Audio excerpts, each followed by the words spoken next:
Hi mga kaibon! Welcome back po sa channel natin, Ibon at Iba Pa. Sa mga hindi pa po pala nakasubscribe dyan, subscribe na po kayo at pakihit nyo na rin po yung notification bell para updated po kayo sa mga videos na ina-upload natin every week. At syempre para updated po kayo sa mga kaganapan sa mundo ng pag-ibon. Ngayong araw na to mga kaibon, ngayong Thursday nito mga kaibon, may simpleng pag-uusapan lang tayo mga kaibon. Ang pag-uusapan natin is ito po yung price list ng panimulang parisan o panimulang ibon. Kasi parating na tayong nagbibigay ng price list ng ibon na individual o isa-isa lang. Ngayon, magbibigay tayo ng presyo ng ibon na pares na mga kaibon. At ang ibibigay nating ibon na pares na, syempre sa ibang breeder baka mataas to, sa ibang breeder baka mababa to. Depende pa rin sa breeder mga kaibon. Okay, sa atin nilalatag lang natin yung mga pares at yung mga presyo nila. At yung mga pares na ibibigay natin mga kaibon, ito yung sa palagay natin is kahit ilang taon pa yung maglipas, nandyan pa rin kasi parati itong nasa buying mga kaibon. Yung mga iba dito, syempre ngayon lang nagka-buying na naman ulit, pero yung karamihan o yung medyo marami-rami dito is nasa buying parati mga kaibon. Okay? At yung iba baka sa susunod magka-buying na rin. Okay mga kaibon? Pero syempre bago natin i-discuss yung topic natin, magsa-shoutout muna tayo sa mga kaibon nating syempre walang sawang sumusuporta sa channel natin. Sa ngayon pa lang, nagpapasalamat po kami sa inyo dahil po sa inyo mga kaibon, nagpapatuloy po tayo. Okay mga kaibon? Okay mga kaibon, ngayon, syempre, mag-shoutout na po tayo sa mga kaibon nating walang sawang sumusuporta sa channel natin. Kaya nga sinabi ko kanina, dahil po sa inyo, nagpapatuloy po tayo. Okay mga kaibon? Shoutout kay kaibon Angelo Villena, Elmer Sinedosa ng Biginaonan Rizal, JJJ Breeders 13, Jimmy Boy Di Guzman, PJ Giao ng QC, mabuhay po kayo Sir PJ, Jonald Cruz, John Basco ng Southern Leyte, Frederick Villar, Eric Chunsim, kay Ma'am Richel, kay anak nila si Yuna, si Eric Jr., si Kaibon AG Troops, kay Rick Ordonio ng South Caloocan, kay Almer Lore, kay Ash Alcantara, Oliver Mactal, kay Kuya Joms TV, Jobert Casal JTV ng Laguna, Oliver Mactal, kay Yoji Mini Avery ng Muntinlupa, mga mag-iibon ng Bamban Tarlac, sa mga taga-Tarlac dyan, mabuhay po kayo. Yet Mini Avery ng Kapas Tarlac, kay Bobby Reyes, Boss AA Avery, kay KJ Mini Avery ng Samar, PJ Access Avery ng General Trias Cavite, Jet Duque Lovebirds, Papa Joms, Miniliaos, Sikopito, kay Kaibon Kwentong Hayop, kay Zach Backyard ng Pulo Leyte, kay Aldrin Umandap ng Tarlac, sa mga taga-Tarlac dyan, mabuhay po kayo. Kay Romel Sarne, kay Kaibon Sir Carlos Bros Mini Avery ng Laguna, Mordido Family ng Ligas ng Las Piñas City, kay Zach Gaps Mini Avery, kay Tim Rera, mag-iibon ng Pangasinan, sa mga taga-Pangasinan dyan, mabuhay po kayo. Kay Kaibon Joel Mariano, sa asawa niyang si Mama Marisol, kay Khalil at Calib Mariano ng Angat Bulacan, sa mga taga-Bulacan dyan, mabuhay po kayo. At shoutout din kay Kaibon Hilario Cueto. Maraming salamat po sa suporta nyo mga kaibon. Okay mga kaibon, ngayon syempre i-discuss na natin yung topic natin, na simple topic lang to mga kaibon. Kasi di ba baka iba dyan gusto magsimula ng ibon, pagde-December na baka gustong mag-upgrade o bumili ng ibon. Ang ibon na ilalatag natin mga kaibon, at usually naman mga kaibon, binibigay natin sa inyo na presyo. Sabi ko nga di ba, baka sa iba mataas, sa iba mababa, pero ito yung mga ibon na to mga kaibon, ito yung mga ibon na tumatagal pa sa market mga kaibon. ito yung iba dito in demand sa market, at baka yung iba dito is in the future maging in demand din sa market. Yun yung may mga buying, mga kaibon. Okay? Para magsimula po tayo o magsimula po kayo sa pag-iibon ng tamang parisan o tamang ibon. Okay? Umpisahan na natin, mga kaibon. Ang unang parisan natin, syempre, ang Lutino Opa Kak, at yung kapares niya kahit Lutino Hen lang, mga kaibon. Ang presyo nito sa market ngayon is naglalaro pa sa 6,000 to 8,000, mga kaibon. Pero bilhin nyo, mga kaibon, yung quality na, yung pula talaga yung buntot. Yung kahit hindi nyo na bulat-latin yung buntot, malalaman nyo at makikita nyo na opa talaga kagad. Kasi minsan may mga opa line na hindi talaga mapula yung buntot, mga kaibon. Kailangan mo pa ipa-ID kung hindi ka sanay, o kailangan pang bulat-latin talaga yung buntot bago mo masabing opa line siya. Kaya yun po, mga kaibon, quality na pong bilhin nyo para quality din yung magiging anak ng mga ibon nyo. Okay? Kung di kaya yung 6 to 8K, yung budget meal nito, yung mas mababa, pwede rin kayong bumili ng Lutino, tapos split opaline lang siya, at least split opaline siya. Okay? Ang kapares niya, pwede nyo siyang parisan ng Green Opa split Ino, basta sure lang. Tapos pwede ding Lutino na hen lang. Ang presyo nito, mga kaibon, is minsan nakita ko mababa, pero naglalaro din to sa 3K to 5K. Okay, mga kaibon, may iba dan siguro nagbibigay ng mas mababa, nasa inyo na po yun, mga kaibon, pero kilatisin po muna natin mabuti bago tayo kumuha ng ibon. Okay? Ang susunod is Crimino Opa Kak. Ang kapares niya kahit Crimino Hen lang, mga kaibon. Ang presyo nito is naglalaro sa 8,000 to 10,000 pesos po, mga kaibon. Magandang parisan na po yan, mga kaibon. At kung hindi kaya, sa medyo mababa tayo, Crimino split opaline, at least split opaline pa rin, magbubuga pa rin ng opaline. Pwede nyo parisan ng Green Opa split Ino split Par Blue, kasi kung project kayo ng Crimino Opa, dapat may karga din yung hen nyo ng Par Blue o Crimino. Pwede nyo siyang parisan ng regular na Crimino lang, kasi at least magbubuga pa rin siya ng opaline na Crimino, mga kaibon. Ang presyo niya naglalaro rin sa 4 to 6,000 pesos.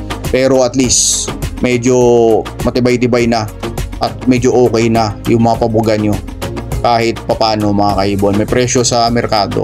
Hindi siya yung mababa talaga sa merkado. Katulad ng pale palo na bagsak presyo na rin talaga sa merkado, mga kaibon. Ang susunod is Par Blue Opa Dilute na Kak. Kapares niya kahit Par Blue Dilute Hen. Ang presyuhan po niyan is naglalaro pa rin sa 6 to 8K din. At magandang parisan din kasi kung napapansin nyo, lahat ng ibubuga visual na dilute, di ba? Okay? Tapos kung di kaya yung 6 to 8K, punta tayo sa medyo mas mababa, Par Blue Dilute split opaline pa din ang Kak nyo. At yung kapares nyo kahit Par Blue Opa split Dilute, mabigat pa rin na parisan yan, o Par Blue Dilute, para visual na lahat na dilute ang ilalabas. Ang presyo niyan is 4,000 to 6,000 pesos, mga kaibon. Pero may nakita akong iba dyan mas mababa, may iba dyan mas mataas yung presyo. Depende pa rin talaga sa kalidad ng ibon at depende pa rin sa breeder, mga kaibon. Okay? Ang susunod is Par Blue Opa Dan Follow. Ang kapares niya Par Blue Dan, para lahat nga visual na. Naglalaro po yan sa 35 to 40K. Ang presyuhan yan ng ganyang parisan. Pero kung gusto nyong mas mababa, pwede ding Par Blue Dan split Opa line. Ang kapares yan Par Blue Opa split Dan, o hindi kaya Par Blue Opa Dan, para ang tsansa malaki. Malaking tsansa na makapabuga kayo ng visual na red eye. Kasi kahit minsan split, mga kaibon, sure split naman, minsan talaga hindi nagbibigay. Hindi nagbibigay ng visual. Katulad ng sa kaibigan ko, sa kaibigan natin. Sure split yung mga parisan niya, pero nakailang clutch na. Pang 7 clutch pa bago nagbigay. Kaya depende sa inyo yung mga kaibon. Kasi yung pag-iibon nga minsan, bawat clutch iba-iba yung binubuga. Ang presyo po niyan is naglalaro sa 18 to 25k mga kaibon. Okay? Pero at least malaki na yung chance makapagpabuga kayo at may buying ngayon kasi nito kaya medyo mataas-taas pa yung presyo. Pero nakaraan, bagsak presyo na rin po yung Dan. Okay? Ang susunod is Aqua Opa Kak. Kayo na po yung bahala kung ano gusto nyong Aqua Opa, kung ano yung karga ng ibon nyo. Basta Aqua Opa Kak. Gusto nyo karga ng Dan, Ino, Dilute, Pail. Kung gusto nyo pang karga ng Pail, okay naman, wala nang problema. Ang kapares nito is pwedeng Power Blue Opa Dilute, Power Blue Opa Dan, Power Blue Opa Pail. At kung sa Ino naman kayo pupunta, syempre Crimino Opa na kayo mga kaibon. Naglalaro pa yung parisan na yan sa 55 to 60k mga kaibon. Depende sa breeder pa rin. Kung bababa niya yung presyo niya o itataas niya. Pero dyan naglalaro mga kaibon. Okay? Kung di ka yung 55 to 60k, punta tayo sa Aqua Split Opa line. Yun nga, sabi ko kanina, Aqua Split Opa line. Depende din po sa inyo kung ano yung kakarga nyo. Karga nyo ng Ino, kargahan nyo ng Dilute, kargahan nyo ng Dan. Nasa sa inyo na po yun. Kasi kanya-kanya namang trip kung ano yung ikarga nyo. Pwede siyang parisan. If Ino yung ikarga nyo, syempre Crimino, Power Blue Dilute, Power Blue Dan, o Power Blue Pail. Depende po sa inyo talaga yun mga kaibon. At ang presyo nito, ng ibon na to is mas mababa ng 10 to 15 to 20k. Kasi ang presyo nito naglalaro lang sa 40 to 45k mga kaibon. Okay? Ang mga ibon na binigay ko sa inyo, kung mapapansin nyo mga kaibon, lahat dito pagka sinabing Opa, di ba? Lutino Opa, Crimino Opa, Power Blue Opa Dilute, Power Blue Opa Dan, Aqua Opa. Lahat po yan is Kak. Di ba? Kung napapansin nyo, lahat po yun is Kak mga kaibon. Bakit ko sinasabing mas maganda yung Kak mga kaibon na siya yung Opa line? Kasi po napakalaking advantage po nun mga kaibon, kasi kahit normal lang po ang ipares nyo mga kaibon, maglalabas pa rin siya ng sure na Opa line na hen, di ba? At pag hindi naging Opa line, sure na split Opa na Kak. Napakaganda ng ilalabas, di ba? At wala na po kayong gagastusin para sa DNA. Kasi naka-sex link na po yan lahat mga kaibon. Sa tandaan nyo lang, pag yung Kak nyo is Opa line, automatic sex link po lahat yan mga kaibon. Pag pinarisan nyo ng normal. Kaya kung mapapansin nyo, lahat ng Kak na sinabi ko is Opa line. Kasi yun nga yung gusto nating mangyari, na hindi na kayo gumastos pa sa DNA at sure na yung mga ibubuga walang tapon mga kaibon. Diba? Kasi pag naging normal lang, split Opa line kaagad, matik, wala nang DNA pa, 100% kasi sex link. At kung sa budget meal naman tayo pumunta, sa medyong mas mababa ang presyo onte, split Opa pa rin yung binigay natin mga kaibon. Bakit split Opa? Kasi split Opa, kahit normal na hen lang din ikarga nyo, ipares nyo sa split Opa line, magbubuga pa rin ng Opa line na hen mga kaibon. Hindi kayo masisiro, hindi kayo mawawala ng Opa line na pabuga na hen pag ganito yung mga parisan nyo.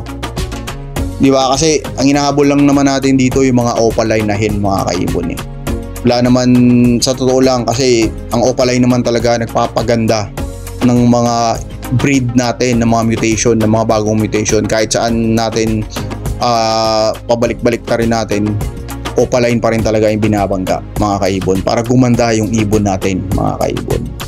Yun, nilatag lang natin yung mga ibon na magagandang parisan. Sa gaya nga sinabi ko, ito yung tatagal pa talaga din sa market, yung mga iba dito, kasi may mga buying pa talaga yan mga kaibon. At yung Aqua, future, magkakabaying na rin. Kaya ngayon pa lang, kung gusto niyo nang magkaroon ng ibon na to, mag-upgrade na kayo habang maaga-aga pa mga kaibon. Pero kung di kaya, okay lang naman, May mga mas mabababang, mas budget meal pa dyan. May mga siguro makakita kayo ng 2,000, 2,500, ganun, na maganda-ganda na ring parisan.